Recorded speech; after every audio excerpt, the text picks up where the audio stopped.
bombs don't normally come to the small mountain village of Jabri. Lying in the Neelam Valley, above a river that separates Indian and Pakistani Kashmir, it's usually far enough away from routine exchanges of fire between the two countries' armies that have intensified in recent years.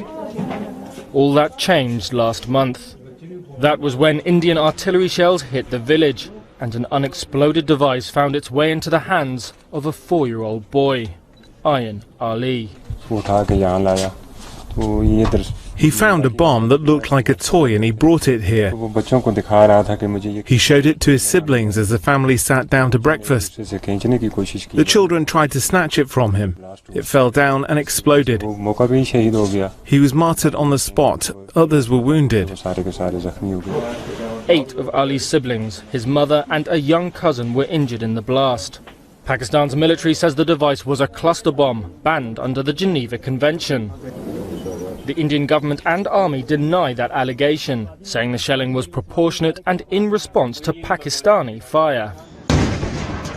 India and Pakistan both claim Kashmir and regularly accuse each other of violating a ceasefire along the 460-mile line of control that divides the region.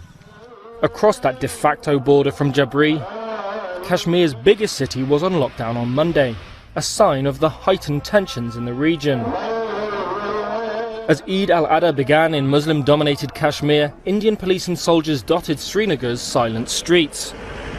They are there to prevent any major protests, after India moved last week to curtail the state of Jammu and Kashmir's autonomy. Pakistan responded to that by expelling India's ambassador and suspending trade. Despite the restrictions, hundreds spilled onto the streets in one Srinagar neighbourhood, shouting anti-India slogans.